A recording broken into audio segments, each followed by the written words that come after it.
Hello and welcome to today's class. In the last class, you would have learnt about the Babylonian exile. Today we see how the people return from exile. But before that, do you know what brain drain is? Let's watch a short video that explains to us what is brain drain. Brain drain. Some people leave their own country to settle down in another part of the world. Do you know what these people are called? They are called migrants. At present, India is the source for the highest number of international immigrants across the world, according to the United Nations, with a total of 175 lakh immigrants in 2019. Sometimes, people choose to move and start living in a foreign country. There may be several causes which lead people to migrate, such as war, economic crisis, climate, or better work opportunities. Immigration leads to brain drain. Can you guess what that means? Brain drain is the migration of educated and skilled people away from a country, which is a great loss for a developing nation like India. Most people emigrating from India immigrate to more developed nations like UAE, USA, UK, and Canada for better work opportunities. So you see, brain drain is moving away from one's own country and going and settling down in another country. The latest example would be people from Afghanistan fleeing their country due to the existing conditions there. But then there are those who leave the country for better jobs, for a better education, and settle down there only, and don't come back to their country. In today's class, we see how the people return from exile to their homeland. But is it easy to settle down? Let's learn more about this in today's class. The books of Ezra and Nehemiah. In most modern Bibles, these books are separate, but that division happened long after it was written. It was originally a unified work written by a single author. The story is set after the Babylonians destroyed Jerusalem and its temple and took many of the people into exile. And this book picks up about 50 years later and tells the return of some Israelites to Jerusalem and then what happened when they rebuilt the city and their lives there. Specifically, the book focuses on three key leaders who led the rebuilding efforts. You have Zerubbabel, then Ezra, and then Nehemiah. And the book's design focuses on the efforts of each leader. Zerubbabel leads a large group of people back to Jerusalem to rebuild the temple.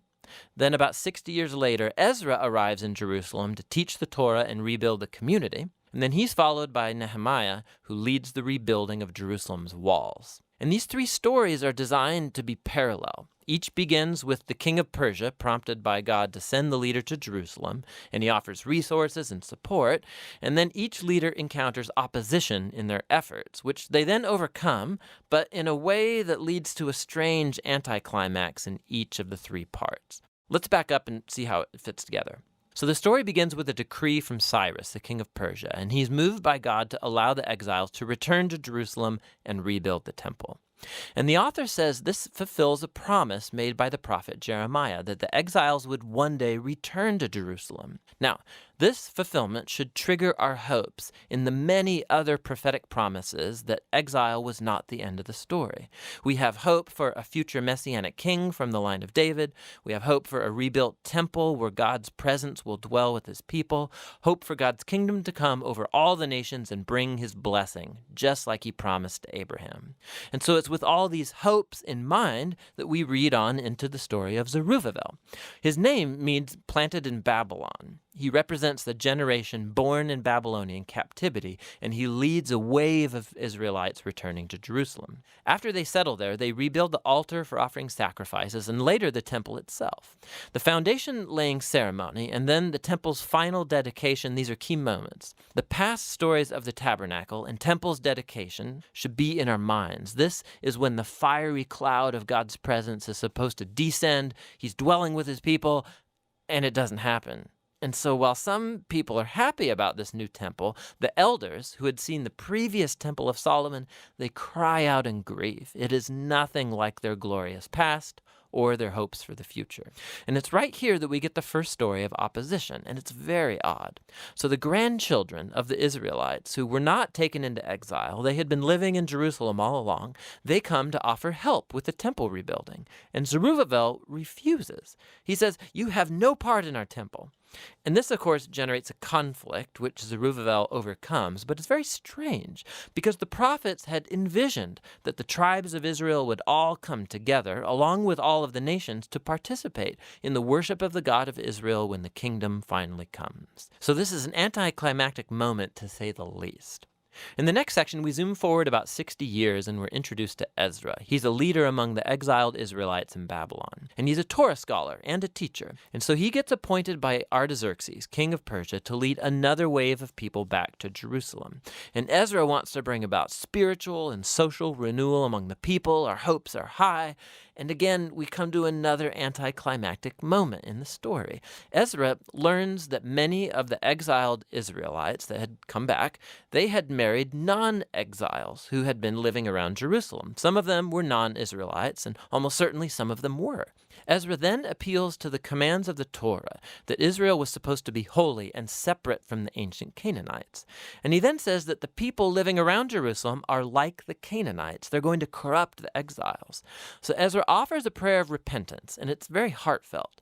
But then he rallies all the leaders and enacts this divorce decree that says all these marriages should be annulled, the women and children sent away. And then the decree is only partially carried out. We're given a list of some of the men who divorced their wives.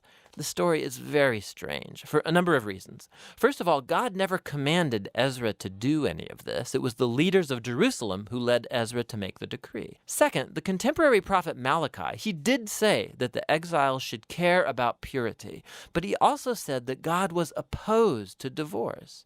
And so the mixed results of the decree, this all fits into this pattern of a strange concluding anticlimax. Which leads us to the next section about Nehemiah. He's an Israelite official serving in the Persian government, and when he hears about the ruined state of Jerusalem's walls, he prays and then gets permission from the Persian king Artaxerxes to go and rebuild the walls. The king even gives them an armed escort and all these resources. So after arriving in Jerusalem, he begins the building project, and he too faces opposition from the people who had already been living around Jerusalem. Once again, we face a tension in the story. The contemporary prophet Zechariah said that the new Jerusalem of God's kingdom would be a city without walls, that God's presence would surround it, that people from all nations would come and join the covenant people. But Nehemiah seems to operate with the opposite vision. He informs the people surrounding Jerusalem that they have no part in Jerusalem. And this, of course, provokes them to hostility. And so while Nehemiah carries out his vision for the city with integrity and courage, they have to build the city with armed guards to protect them, we keep wondering, could this whole conflict have been handled differently?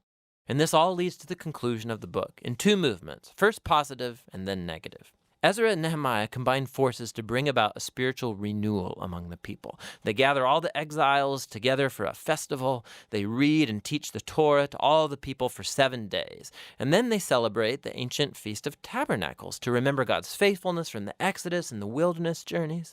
Then they offer a confession of their sins. They vow themselves to renew the covenant, follow all the commands of the Torah. And they finish with a great celebration over the temple, the walls of Jerusalem, and we're thinking this could be the turning point, but it's not. The book ends on a huge downer. Nehemiah tours around the city, and he finds that the people have not been fulfilling their covenant vows. So Zerubbabel's work is undone as he finds the temple being neglected and staffed by all these unqualified people. He then discovers that Ezra's work is being compromised. He finds everyone violating the Torah, people are working on the Sabbath, and even his own work on the walls is involved because people are setting up markets around the walls of Jerusalem and working on the Sabbath. So Nehemiah, he goes on a rampage. He's beating people up, he's pulling out their hair, and he's yelling, "Obey the commands of the Torah." And his final words are a prayer that God would remember him, that at least he tried, and the book ends. I mean, it's very strange, but we've been prepared for it, right? These anticlimactic moments have been woven into the book's design intentionally. And so it raises the question, what on earth does this book contribute to the storyline of the Bible? Well, remember, the book started by raising our hopes in the prophetic promises about the Messiah, the temple, the kingdom of God, and then none of it happens. So even though Israel is now back in the land, their spiritual state seems unchanged from before the exile. And while Ezra and Nehemiah, they do their best, but their political and social reforms among the people don't address the core issues of their heart. So what the book is pointing out is the same need highlighted by the prophets Jeremiah and Ezekiel. What God's people need is a holistic transformation of their hearts if they're ever going to love and obey their God. And so the book ends on a downer, yes, but it forces you to keep reading on into the wisdom and prophetic books to find out what is God going to do to fulfill his great covenant promises. After the painful experience of the exile, which was indeed a time of purification for the people, the Jews were able to return to their homeland. And yet their lives were not at all glorious. They struggled to rebuild the nation and their spirituality. From this time on, Judaism was characterized by a deep respect for the law, which was the rallying point of their religious restoration. The Jews also became noted for holding themselves apart as a people. They were the chosen people of God, united by the law and worshipped in the restored temple.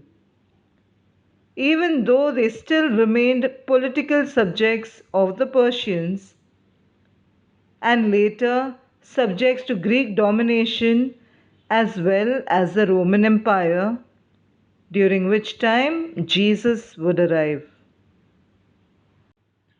The two prophets, Nehemiah and Ezra, were supportive of the people who returned from exile. Nehemiah became the governor, and Ezra was confirmed priest and scribe. The people looked up to Ezra with hope, for he restores them to their religious traditions and laws, and consequently to their covenantal relationship with Yahweh. We will now listen to a passage from the book of Ezra. But first, let us quieten ourselves to listen to this prophet of hope and fidelity. Ezra, shocked and shaken at the faithlessness of the returned exiles, falls upon his knees, stretches out his hand, and makes this prayer. A reading from the book of Ezra, chapter 9, verses 5 to 9. And at the evening sacrifice, I rose from my fasting with my garments and my mantle rent, and fell upon my knees and spread out my hands to the Lord my God, saying, O my God, I am ashamed and blush to lift my face to thee, my God, for our iniquities have risen higher than our heads, and our guilt has mounted up to the heavens. From the days of our fathers to this day, we have been in great guilt, and for our iniquities, we, our kings and our priests, have been given into the hand of the kings of the lands, to the sword, to captivity, to plundering, and to utter shame, as at this day. But now, for a brief moment, favor has been shown by the Lord our God to leave us a remnant and to give us a secure hold within his holy place, that our God may brighten our eyes and grant us a little reviving in our bondage. For we are bondmen, yet Our God has not forsaken us in our bondage, but has extended to us his steadfast love before the kings of Persia, to grant us some reviving, to set up the house of our God, to repair its ruins, and to give us protection in Judea and Jerusalem. The word of the Lord. Thanks be to God. We see how Ezra confesses to the Lord the sins of his people, identifying himself with them. What does he mean when he says, "Our guilt has mounted up to the heavens"? It means the people have done something wrong. They have worshipped idols, married foreign people, sinned against God. What happened to the kings and priests? They were killed or they were in captivity and not available to the people. But God's favor now shines on the remnant. Remnant, the people who remained, who managed to return to the homeland after 70 years of exile. God helped the remnant of Israel by sending them a layman like Nehemiah and a priest like Ezra, who were able to inspire the people to work together to rebuild the nation. These leaders motivated the people to a spirit of self sacrifice, putting the needs of the nation before their own. This is the spirit that they discovered in the law of God. We too need to pray for every citizen of our country that they may have the true spirit of patriotism. If India as a country needs our talents and our sweat, we will give them to her. We need to get ready to sacrifice in whatever way we can in order that the country may come up. Let us spend some time praying for this need. In today's class, we see how people suffered in exile and returned back to their homeland. But is the return to the homeland easy? No, they are still struggling to build up the nation from ruins, to build a temple, to get back to their normal lives. Had the people obeyed God, obeyed His commandments, lived their lives, maybe would not have been an exile and they would not have to see so much struggle.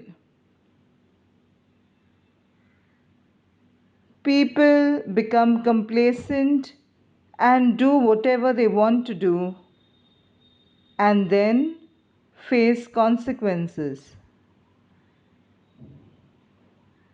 So also with us. We are always looking up to what others are doing. We are looking at others' progress, others' lifestyles, and we want to copy it. People are migrating to other countries, we want to follow. But there's one thing we need to realize, we are not wearing their shoes. We are just thinking that they are doing well. We do not know the problems they face. And sometimes it is better to think we are best where we are and work for the betterment of the place that we live in. So, children, think about this. Give it a thought.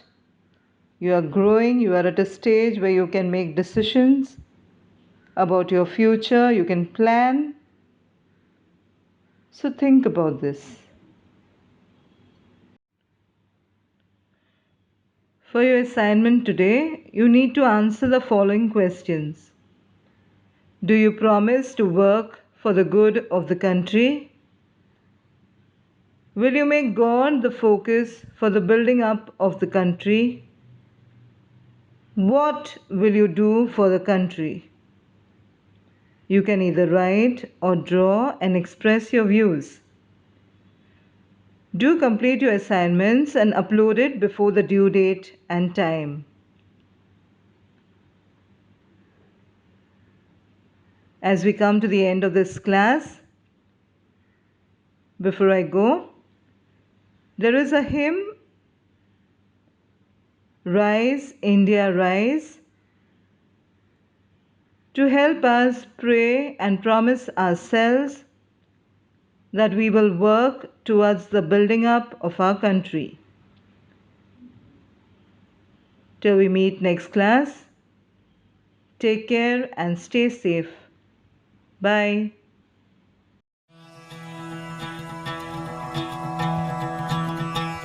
Hands together.